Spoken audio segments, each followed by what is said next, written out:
A boat is moving south across a lake at a rate of 11 miles per hour. A current is moving east at a rate of 3 miles per hour. Alright, this is another simple problem where we have directions south and, what was the other one? East. So we don't need the fancy four-step problem-solving technique that I showed you on problem number 4. We can just draw a triangle like we did in problem number 5. So, boat is moving south at a rate of 11 miles per hour. So, here is south at 11 miles per hour.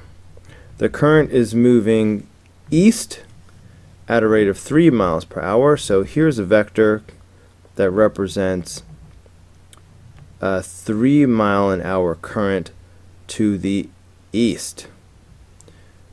What is the resultant speed and direction? Okay, so the resultant speed and direction will be represented by this green vector. And again, if I want to find the speed is just going to be the magnitude. So I'm just going to use the magnitude formula. So that's going to be 11 squared plus 3 squared, and I'll take the square root of all that. So I'm going to put that in my calculator.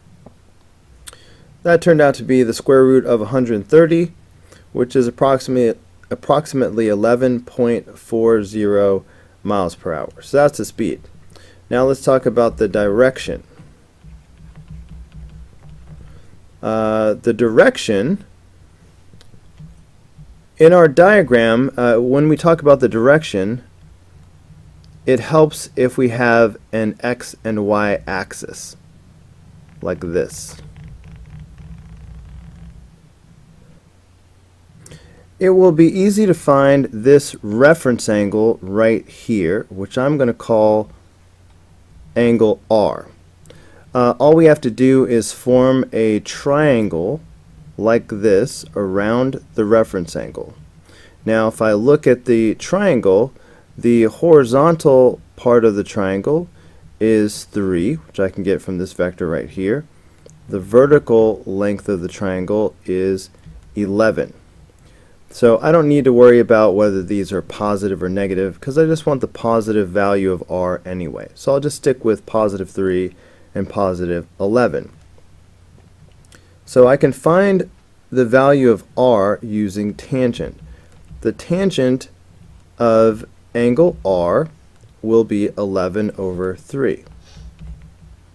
So therefore the measure of angle R is going to equal the inverse tangent of 11 over 3. So I'm just going to put that in my calculator. So that is 74.74 degrees. Now that is not the direction, that's just the reference angle. The actual direction has to be measured counterclockwise starting from the positive x-axis. So the actual direction has to go around like this.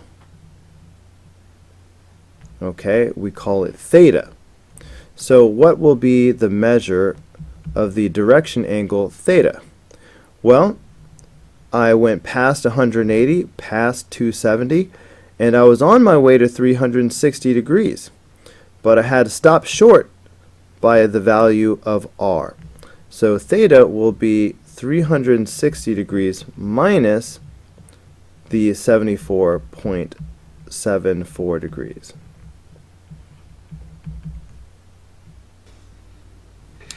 So the direction is 285.26 degrees. Now I want to name this direction in a couple other ways, because in the original problem they are talking about east and south. So I feel like we should also give the direction in terms of north, south, east, west, that type of thing. So since I already have this reference angle of 74 degrees, 74.74 degrees, I can use that as one of the ways that I can say the direction. So I could say that this resultant vector is 74.74 degrees south of east. Because if you start off going to the east, you would have to turn 74.74 degrees south to get to the resultant vector. So another way of writing the direction would be 74.74 degrees south of east. Alright, it's just another way of saying the same thing. Now I want to give you one more way of saying the direction. Sometimes we like to give the direction in terms of how far we are away from either north or south, depending on which one we're closer to. So I'm going to backtrack here and find this angle right here. Okay, this green angle. So obviously the reference angle and the green angle have to add up to 90. They are complementary. So I could find this green angle by subtracting 74.74 from 90. Okay, so if I do 90 minus 74.74, I'm going to get 15.26 degrees. So that is the measure of this green angle right here. So that gives us one more way of saying the direction of this resultant. If we start by facing south, we would then have to turn 15.26 degrees towards the east to get to the resultant vector. I'd be going this way. So another way of writing the direction would be to say start by facing south and then turn 15.26 degrees towards the east.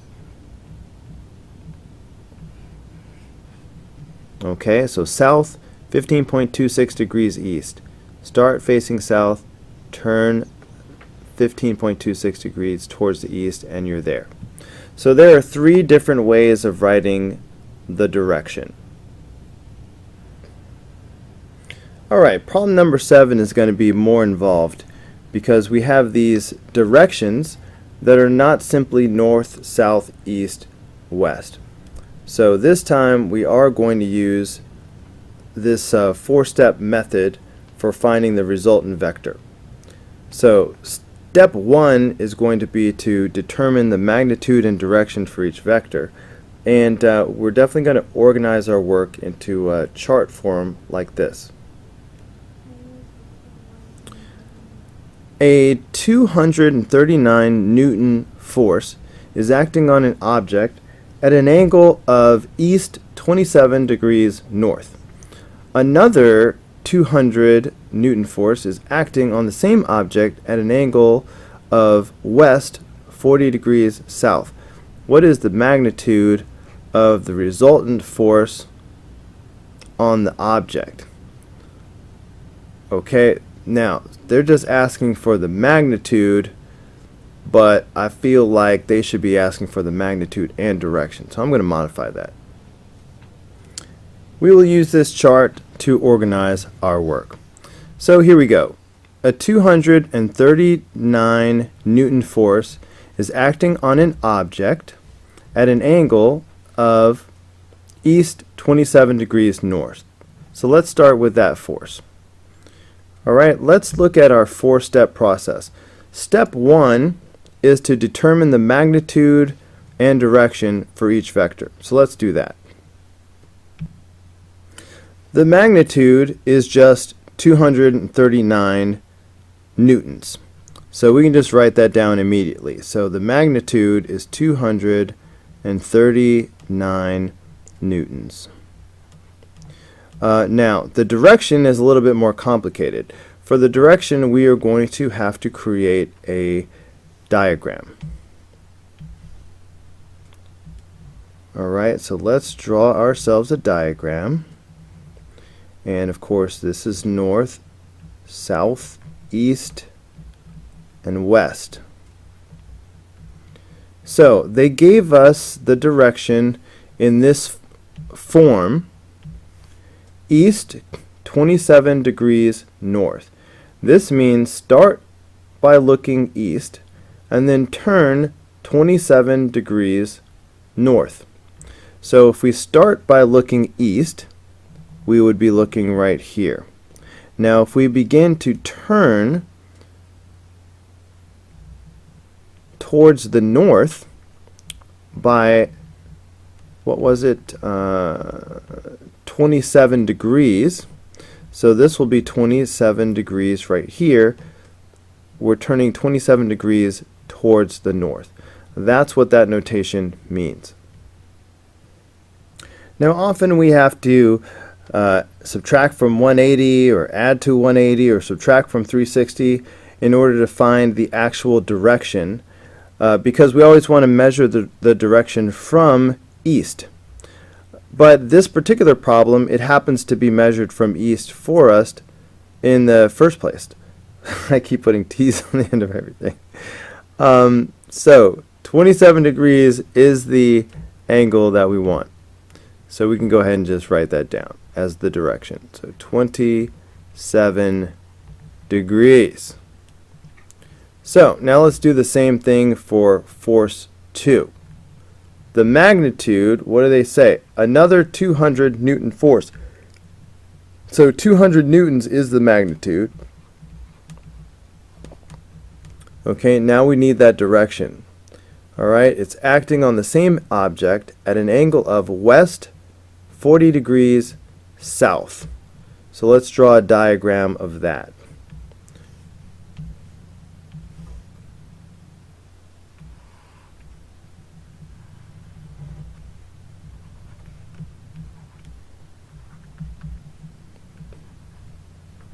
Okay, so remember, they said west 40 degrees south. Let me just double check my memory. Okay, so that means we're going to start by looking to the west, but then we will turn 40 degrees towards the south. So if we do that, we are looking at a vector that's going to be here, where this angle is 40 degrees. So that is start west and turn 40 degrees towards the south. That's what this notation means. Now, this 40 degrees is not the actual direction that we can use, because we need the direction that is measured from the positive x-axis, measured counterclockwise from east. So if we count all the way from over here, hopefully you can see that we're going to need an extra 180 degrees. So that's why this is actually going to be a total of 220 degrees. So that's the direction that we're going to use. And we got that by doing 180 plus 40. Okay, so that's what we will record as the direction, 220 degrees. So we just completed step 1. We found the magnitude and direction for both vectors. Step 2, convert the magnitude and direction to component form xy using the tiny formula r cosine theta r sine theta. So let's do that now. So remember, this is r, this is theta. So we're just going to do r cosine theta and r sine theta. So for force 1, r cosine theta will be 239 cosine 27 and 239 sine 37. For force 2, r cosine theta is 200 cosine 220. R sine theta is 200 sine 220. So we can just put these things in our calculator. So 239 cosine 27 is 212.95, and 239 sine 27 is 108.50. So there's your component form for force number 1. Let's do the same thing for force 2. So this is what we get. 200 cosine 220 is negative 153.21, and 200 sine 220 is negative 128.56. So there is your component form for force 2. So we have just completed step 2. We have converted magnitude and direction to component form for both vectors. It's time for step 3. Add the vectors to find the resultant vector in component form. So that's going to be real easy to do. If I want to find the resultant vector, all I have to do is add the corresponding components. So I will add 212.95 and negative 153.21, and I will add 108.50 and negative 128.56, and that will give me the resultant vector. I'm just going to do that off camera. When I added force 1 and force 2, this is what I got for the resultant vector. So we have just completed step 3. We added the vectors and we found the resultant in component form. That leaves only step 4. It's time to determine the magnitude and the direction of the resultant. So that's what's left to be done right here. So we're going to take our resultant and let's find the magnitude and the direction.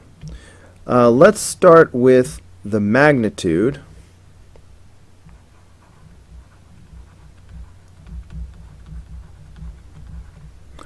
We will find the magnitude using the magnitude formula, which goes like this. So we have 59.74 squared, and then we're going to go plus negative 20.06 squared. This is how you find the magnitude. I'm getting 63.02 newtons. That's the magnitude. I'm going to go ahead and record it on my chart. So I've got 63.02 newtons. Now let's find the direction. So we will find the direction the same way we found the direction for the individual forces. We're going to make a little diagram and we're going to use tangent to find it. So let's start by making our diagram, our direction diagram.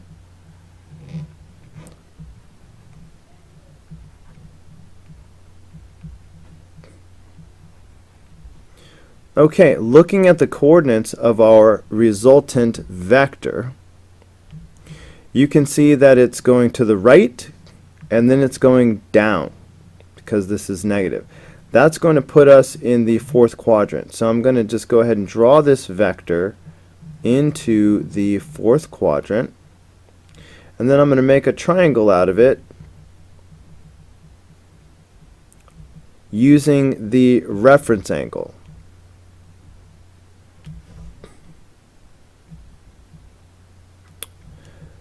And I can find the direction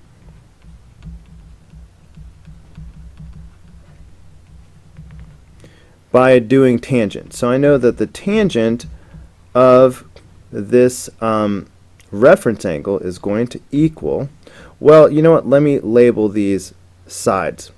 So this is going to the right, towards the east, 59.74. Alright, so the horizontal component is 59.74. and then down negative 20.06. The vertical component is negative 20.06 south. So that's why the tangent will equal negative 20.06 over 59.74. Now I'm actually going to erase the negative sign because I just want the positive value of r. So ignore the negative sign. I'll just find the positive value of r, and then I will do whatever else I need to do with that. So I can find the value of r by doing the inverse tangent of 20.06 over 59.74. So just put this in your calculator. Boom. 18.56 degrees.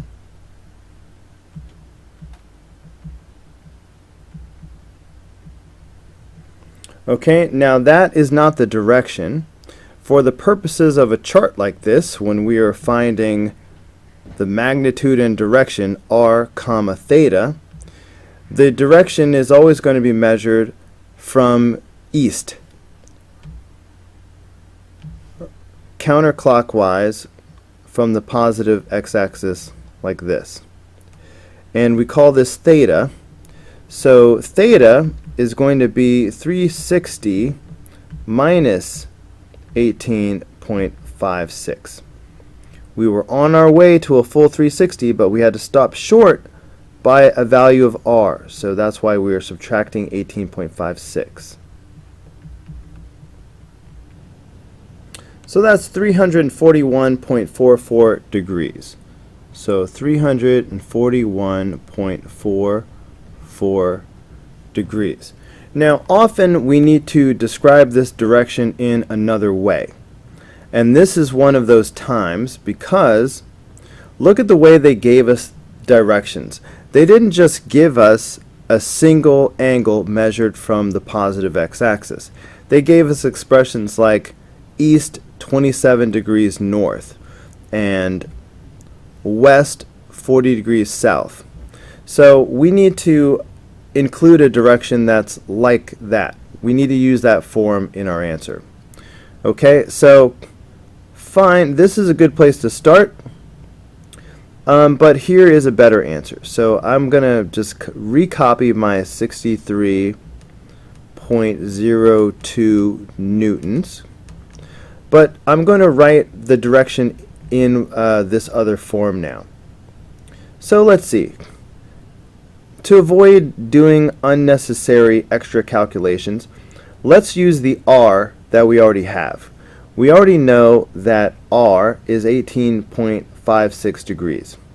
So we could think of this as starting from the east and then turning 18.56 degrees towards the south. In other words, we can think of this as east. Well, I might as well just write it right here. We can think of this as east, 18.56 degrees south. Alright, that's how we could write it using this type of a notation. And one more time, if I write east 18.56 degrees south, that means start off facing east and then turn 18.56 degrees towards the south, and then that's your direction. So this is the final answer, and really this lower box is the actual final answer. So there you go. Boom. There's the answer.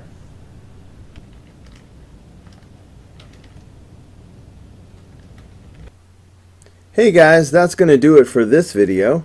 Go ahead and click over here to watch the next video, and click over here to subscribe. That way you'll get every new video delivered right to your home screen.